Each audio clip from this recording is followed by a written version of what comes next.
The people that have been married for 40, 50, 60 years that seem to just have it all together, the only difference between them and the people that bailed out after 10 or 20 or 30 years is commitment. Because if you're committed, you're going to figure it out.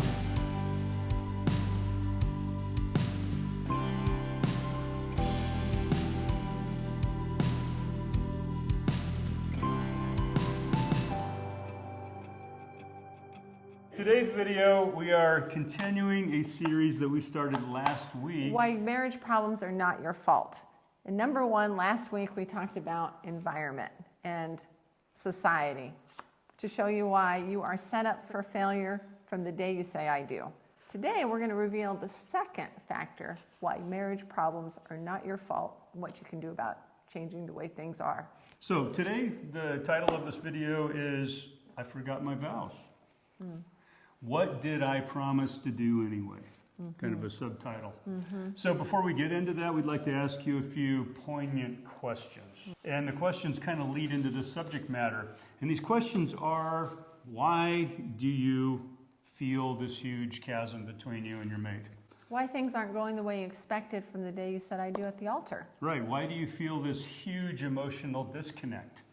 And why do you feel like maybe you're, not just feel like, but maybe you're leading separate lives, living in the same house, but really living separate lives, not collaborating on life anymore? How did we get from where we started, this beautiful place in the beginning, to where we are now, where maybe we're contemplating separation or even divorce? So good. So I wanted to talk about what we promised at the altar, what we thought we promised, and what in reality we did. You know, now Kimberly and I, we just love weddings and receptions, of course. Love the cake.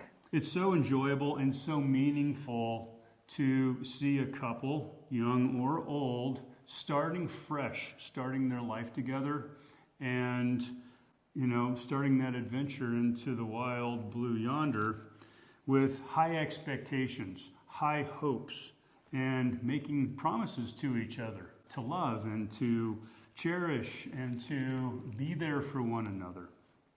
And so we love that experience. But how do we go from that place of innocently and maybe even naively making these grandiose promises to a place where, frankly, we've broken most of the promises on some level, right? Or we wouldn't be in this place of emotional disconnect. How in the heck did we get there? And that's what we want to talk about today. Yeah, I love what Tad's saying. Fresh eyes, no baggage. When you get married, when you say I do, it's kind of like beginning your journey together in the Hawaiian Islands. And everything is wonderful. You've got blue sky, you've got a nice breeze, you've got the pina colada in hand. And then you cross the ocean, the Pacific Ocean, on your way to LA, which I call life. And you get hit with gales and torrents and hurricanes, and it's how you navigate those challenging outside pressures that ultimately will, you know, is your boat still intact when you reach port, or is it destroyed? And so we want to talk about how you can use your vows, what you said, what they meant, and how you can use that as your foundation for an amazing relationship, no matter what happens on this journey. Yeah, it's interesting how we make this huge commitment up front, but we very rarely follow through with the commitment, right? Even those people that have lifelong relationships who stay together for the long haul, they don't always stay true to the commitment. In other words, we're all unfaithful to our mates in some way. So we start this journey across the ocean. We're committed to going from, say, Hawaii to LA. We should be the other way, from LA to Hawaii, right? Who wants to do it the other way? So we have this commitment, so to speak, but then when a storm comes, we're like, oh, maybe I made a mistake. Maybe we shouldn't have done this, right? Or the wind doesn't blow for 5 days and you don't get any place. And you start second guessing your decision to do it in the first place, instead of looking at, what do I need to do to deal with this problem? How do we negotiate the circumstances that life is throwing with us? What do I need to learn? What skills do I need to develop? How do I need to look at this differently than I have in the past? And so often our commitment that we make in the beginning, it doesn't translate into the actions that we take while we're married.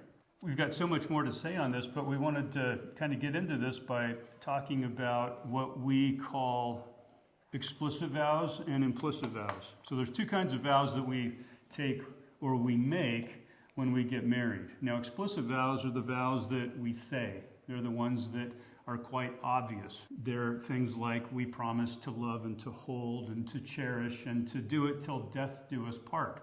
Those are the things we say, but I know when I said them, I wasn't even consciously processing what I was saying. I mean, I would have said anything to marry Kimberly. And beyond those explicit vows that we take, which we frankly all aren't faithful to on some level, there are implied vows behind each one of those vows. And the biggest one is behind the vow to love. Because love means so many different things. It has so many different facets to it. I promised Kimberly to love her. I know she didn't think about this, but unconsciously, she assumed a lot of things. Like, give me some examples. Well, you've said so much in such a short period of time. You know, I just want to go back to what you said, is that, you know, when we got married, he would have said almost anything to get the girl. And when we were contemplating this video, I asked myself, why did I marry Tad? Other than the fact that, you know, I thought he was handsome and one of the most intelligent people I'd ever met. It was really, I want to spend the rest of my life with you. I want to build a family with you. I want to have a permanent date with you, and I want to be able to kiss you anytime that I want. I want someone to have all these fun physical activities that I enjoy doing, and I want to do them with you. I wanted to wake up next to you every morning. Thank you. That was a big one for me. And, I wanted to wake up, and there you are. And I wanted somebody to collaborate with and to synergize with, and those were the reasons behind it. But when we get to the altar, do we recognize explicit vows, implicit vows? Do we recognize what we're saying and what we're agreeing to?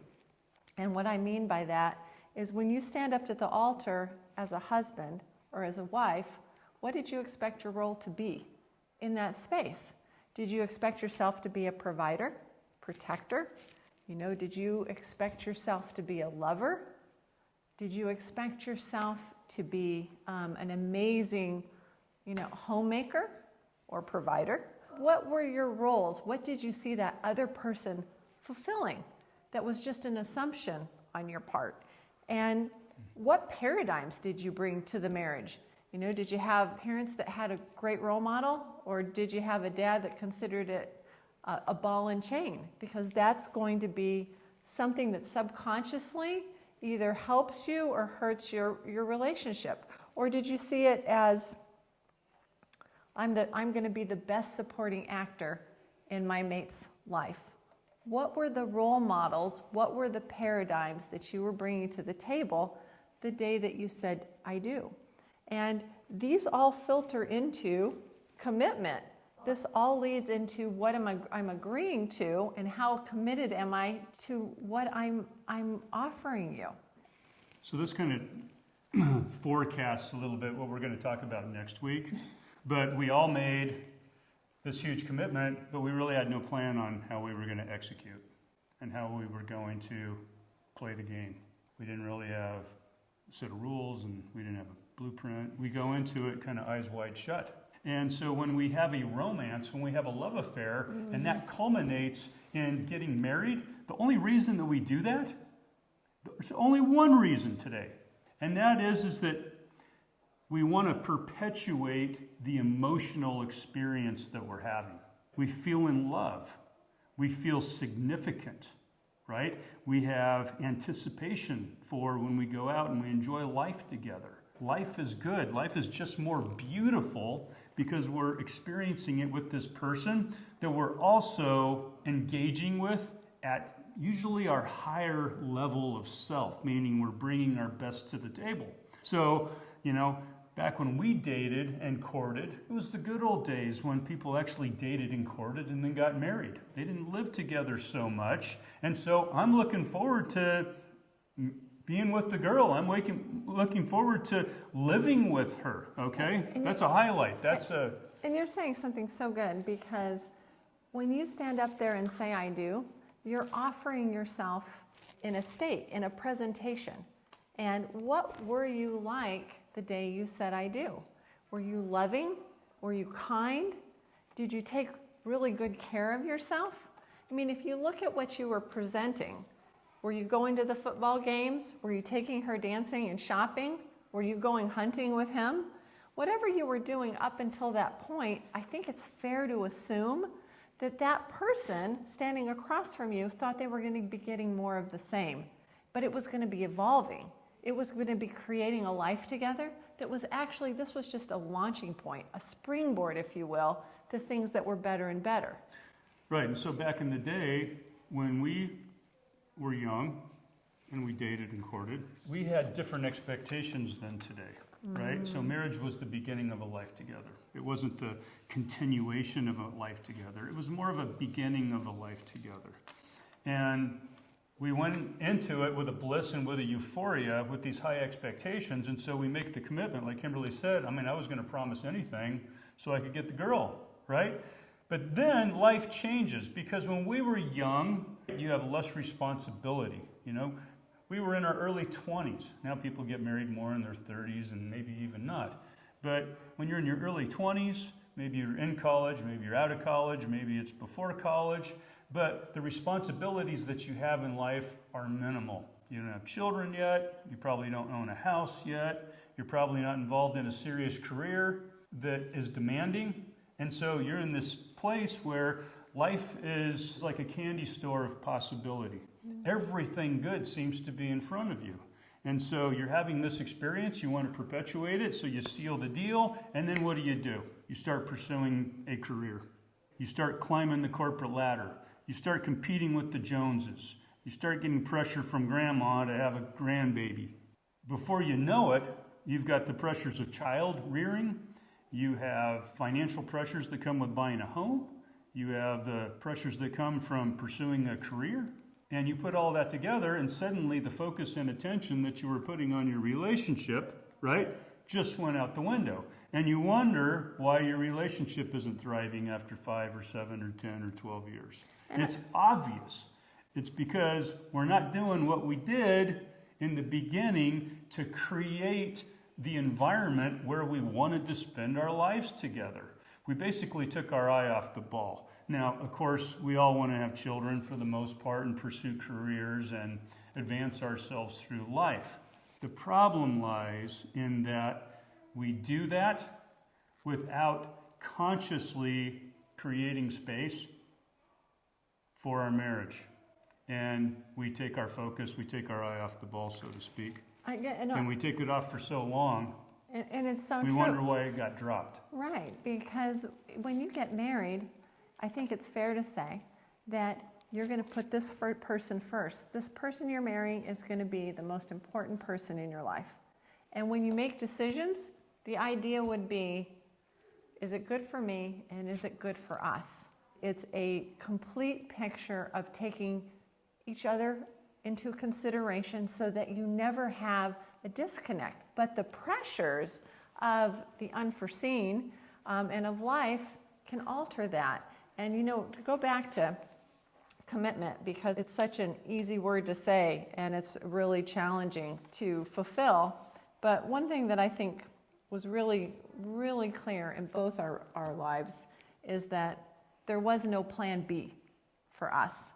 There's only making a wonderful marriage, or the best that it can be. Not to say that we don't have challenges at all, but it was more the approach of Alexander the Great, who, when he was on the shores of Persia, he told his men, burn the boats. Burn the boats because the army we're looking at is much bigger than us, and the only way we're going to succeed is to triumph, because it's either that or die. And I think so many times when we run into tough challenges, instead of how can I fix this, what's the solution, there has to be a better way, we can look for, well, what's plan B? Well, is it easier with another person? And that's the mindset that you don't want. Well, you know, you're reminding me how many people today don't want a big wedding. You know, they don't want a big wedding. We just want a few friends, right? Or they want to get married by a judge or the justice of the peace. Why? Because a big wedding is a big commitment. A small wedding with hardly anybody there, or getting married by a judge, right, is a small commitment. But I got news for you. The less committed you are, the less likely your marriage is going to succeed. Because the only difference between people that have lifelong love affairs, okay, it wasn't always a love affair. There are low points. I guarantee you, there are low points. It's what you do in the low points that determine whether the next point's a high point or a lower point. And so, the people that have been married for 40, 50, 60 years that seem to just have it all together, the only difference between them and the people that bailed out after 10 or 20 or 30 years is commitment. Because if you're committed, you're going to figure it out. You're going to find the answers. You're going to read the books. You're going to go to the seminars. You're going to find a mentor to follow. You're going to bring consciousness and focus and attention back on your relationship. Because I've got news for you. The only reason you're ever at a place where you feel this space, this distance, this chasm between you and your mate, emotional disconnect, living separate, all of that, it's because both of you, on some level, were unfaithful to each other. And when I say unfaithful, I don't mean infidelity. I'm talking about you did not faithfully keep your vows. So let's talk about that. You did not faithfully and consistently do what it is you promised at the altar. That's it. I know that's not sugar-coated, but that's the bottom line. So what were the explicit vows? Well, the explicit vows are to love, right? Love. And to cherish. And to cherish. To have and to hold. And so my question... If all we did was those explicit, obvious things, but we did them fully, right? We wouldn't be in this place. And consistently. Fully and consistently. And this is so fantastic because what the Bible offers, what the preacher offers you when you're repeating those vows is actually a recipe for success. Meaning if you do these things, you're going to have a great outcome. But if I have a recipe and I substitute salt for sugar, my cake isn't going to taste sweet.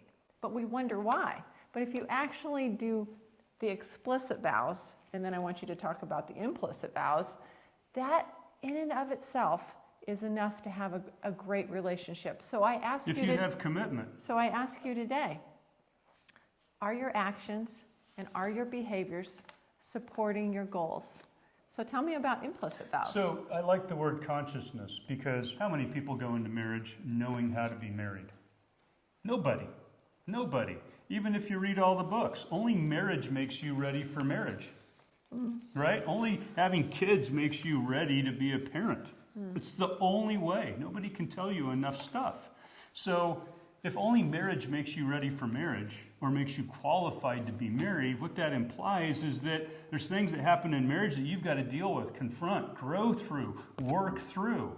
And so if you go into your marriage with consciousness, as long as you've made the commitment, okay, you're going to be conscious of what's going on in the dynamic of your relationship. I'm going to know when I say something to my wife that's hurtful. I'm going to know when I'm being an asshole. Okay? I'm going to know when I'm not meeting her needs. If I'm conscious and I'm sensitive in the terms of loving her the way that she needs to be loved. So that takes us into the subject of implicit vows. Now, implicit vows are the vows that we imply when we verbally state our explicit vows. So, for example, when we say, I will love you forever and then some, right? To death do us part. Right? Till death do us part. We are implying that we will love them no matter what. Unconditionally. We're implying no conditions, no limits. It's not, I'm going to love you when you please me, or I'm going to love you if you give me sex as much as I want, or I'm going to love you as long as you make me apple pie once a week. That's not love. Love has no conditions and it has no limits. And you're going to love me the way that I need to be loved. You know, when it comes to implicit vows, I just wanted to say there's a lot of other things that are implied. We imply that we're going to give this person support, right? So you expect to be supported in your goals and dreams in life. Life just has so many facets, and we don't contemplate all of them before we get married, but we just expect this person to be on our team. We expect them to have our back at all times, and then when they don't, it's confusing, okay? And so this is why relationships do require a lot of communication, a lot of sensitivity, a lot of consciousness, but in the process of bringing those things to the relationship, it compels us as human beings to grow. Because, I don't like to talk a lot. I don't like to talk about emotional things. I don't like to be sensitive, right? I like to get right to the point. I like to solve the problem. But that doesn't always work for Kimberly. And that doesn't meet her needs in the way that she needs to meet them. So for me to cross over to her side and fill her in the way that she needs to be filled so that she feels loved and feels significant and feels wanted requires me to expand myself as a human being. It requires me to expand my definition of love and support. It requires me to grow like a frickin' tree. And that is why marriage is such a brilliant creation by God, because it's the ultimate environment for human beings to grow. By the way, without question. That is such a fantastic paradigm, because we were talking about paradigms early on. But if you looked at the marriage entity as this amazing environment for personal growth, it's an opportunity. It's a refiner's fire, but it's an opportunity for you to shine. Because what it's going to do more than any other relationship on the planet, it's going to reveal to you where you can grow, where you can change. And it's actually an honor that I have someone that wants to spend their life with me, because there is nothing greater than giving your life to another human being. And for them to want to reciprocate in kind really needs to be treated with great honor and respect. So, really, I think this can all be summed up in just this whole idea. We started here, now we're over here, and we're wondering how in the heck we got here from here. And the answer is we simply dropped the ball. Not one of us, both of us, in meeting the needs of the other person, in fulfilling our promises, in keeping our vows. We were unfaithful, and we were consistently unfaithful, maybe in different ways, but consistently unfaithful over a large enough period of time that we got here. Now, the space may seem huge. The chasm may seem vast. I mean, the distance between where you want to be and where you are may seem insurmountable, but the reality is that it's smaller than you can imagine. You are closer than you can imagine to where you want to be. It's just a matter of stepping back out of the emotions and the feelings that you have, because the feelings that you have no basis in reality, okay? As far as they're just a feeling. They're just a feeling. Which is a chemical drip based upon what you're thinking. And so the beautiful thing of it is that feelings can change in the snap of a finger. And often we feel like when things are really out of kilter, it's like having a bicycle that's lost a spoke. And the steps that need to be taken, really, I mean, we can boil it down to this. It's a little more complex than this, but we can boil it down to you need to start doing what it was you promised you were going to do. That's it. And if you do it, even if your mate doesn't do it, they will reciprocate. They will feed off of your energy. They will feed off of your intention. They will be responsive to what you do. So I just encourage you to act consistent with what you ultimately want in your relationship, and to not self-sabotage, to not be the one that's actually making things worse when it goes against what you ultimately want. And for the most part, one of the most important things I can say is that you've gotten to land, burn those boats. There's no turning back. If you have the commitment to create an amazing love affair, you'll do it. And the reality is that more often than not, the person that you're with is the person that is most suitable for you. And particularly if you've built a life together, raised children together, you've got history together. And if you're looking to the next relationship as a solution, just know that the problems and the issues that you have in this one, you're probably going to just take with you to the next one, because it's not about the person so much as it is about what you and this person have been doing dynamically, and really about what you've been bringing to the table. And so you have to identify what it is that's missing. What are you not doing that would serve your relationship, and what are you consistently doing that doesn't serve your relationship? And until you figure those things out and make those changes, you're just going to recreate a future that is just a facsimile of the past. So true. So what did you promise anyways? Are you doing what you promised? Because that's the ultimate recipe for success. All right. Well, I think that's it for today. We appreciate you guys being here, and we would love to get your support. So please comment below, give us a thumbs up, and share the video if you found it valuable. Look forward to next time. Thank you.